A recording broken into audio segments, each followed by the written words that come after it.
Assalamualaikum warahmatullahi wabarakatuh. Kembali lagi bersama saya Zulfi Alifah, mahasiswa Prodi Manajemen Pendidikan Islam FITK UIN Sunan Kalijaga. Dalam video kali ini saya akan menjelaskan mengenai bisnis plan dari lembaga yang sudah saya buat. Nama lembaganya sendiri yakni Lembaga Alhambra. Nah, untuk mengetahui lebih lanjutnya, kita simak video ini sampai selesai. Baik, yang pertama saya akan menjelaskan mengenai profil Lembaga Alhambra. Di sini saya akan langsung baca dari file saya. Yakni Lembaga Alhambra merupakan lembaga kursus bahasa Inggris yang ditujukan untuk anak-anak didik kelas 1 dan 2 SD. Lembaga Alhambra berfokus pada pembelajaran dasar bahasa Inggris yang dibutuhkan pertama kali oleh anak-anak.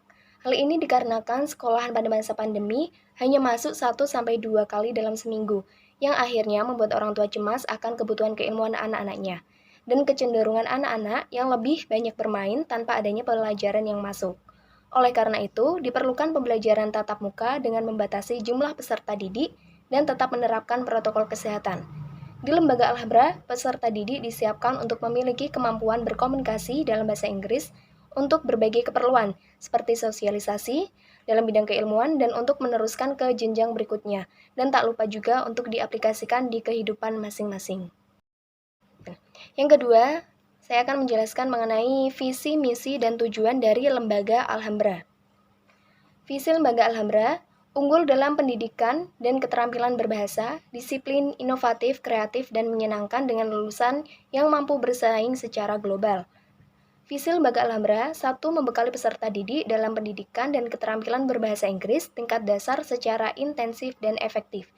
2. Membentuk generasi bangsa yang kreatif dan inovatif. 3. Menjalin kemitraan lokal, regional, dan nasional secara berkesinambungan. 4. Berkontribusi dalam meningkatkan standar kualitas pembangunan nasional untuk Indonesia maju.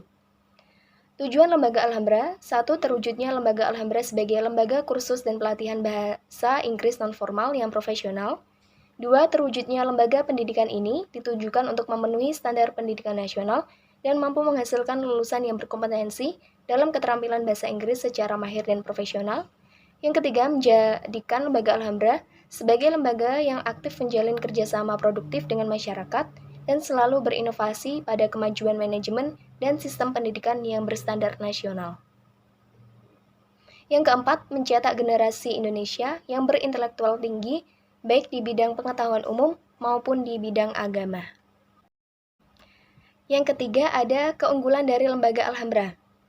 Keunggulannya yakni memaksimalkan proses belajar dan membuat metode pembelajaran yang nyaman bagi anak-anak, melaksanakan pembelajaran yang tidak terlalu formal, sehingga membuat anak-anak itu tidak takut dan bisa berpendapat dengan sesuka hati dengan tetap menggunakan kaidah yang santun.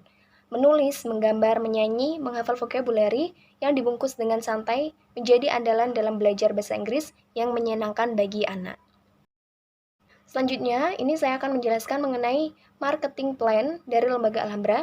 Yang pertama ada price atau harga, yakni harga yang ditetapkan di Lembaga Alhambra ini sekitar 15.000 per pertemuan. Yang kedua ada produk, kegiatan belajar berupa menulis, menggambar, menyanyi, menghafal vocabulary yang membuat anak cepat mahir dalam berbahasa Inggris dan dapat mempraktekannya. Yang ketiga ada promotion. Lembaga Alhambra membuat pamflet yang disebarkan melalui grup-grup WA dan membuat pengumuman pembukaan Lembaga Alhambra di masyarakat sekitar rumah, serta selalu memposting kegiatan belajar di akun sosial media. Yang keempat ada place, yakni Lembaga Alhambra masih berlokasi di rumah founder, yaitu saya sendiri, yang sementara ini masih berlokasi di Desa Sidegede RT 7 RW 2 Wulahan Jepara, Jawa Tengah. Berikut ini penjabaran mengenai rancangan anggaran dari Lembaga Alhambra. Yang pertama ada pengeluaran sarana prasarana berupa 1. Papan tulis putih seharga 16.000, 2. Spidol seharga 7.000, 3. Kertas origami seharga 3.000 dengan jumlah 26.000. Lalu ada sarana penunjang, yakni yang pertama ada laptop. Ini tidak dihargai karena laptop sudah milik dari lembaga itu sendiri, dari founder sendiri. Yang kedua ada kipas angin, yakni 15.000 per pertemuan, dan pertemuannya itu sekitar 15 menit. Yang ketiga ada 1 staf dengan bayaran 10.000 per pertemuan, dengan jumlah total yakni 10.500. Dan jika ditotal secara keseluruhan, pengeluaran sarana prasarana ini menjadi 36.500. Selanjutnya, Lembaga Alhambra ini dibuka setiap hari Minggu dengan durasi pembelajaran 15-20 menit per pertemuan. Dan setiap pembelajaran, peserta didik membayar 15.000 per pertemuan. Dan siswa di Lembaga Alhambra ini masih ada 3, jadi kalau di total 15.000 dikali 3 sama dengan 45.000. Dan jika di total bersih, keseluruhannya yakni uang peserta didik dikurangi pengeluaran sarana dan prasarana, yakni 45.000 dikurangi 36.000 menjadi 8.500 per pertemuan. Jadi 8.500 per pertemuan itu adalah hasil yang didapat dalam satu kali pertemuan.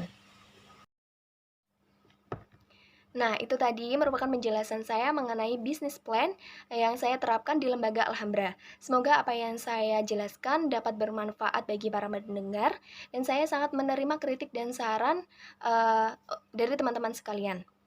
Lebih dan kurangnya saya mohon maaf. Wallahul muwaffiq ila aqwamit thoriq. Wassalamualaikum warahmatullahi wabarakatuh.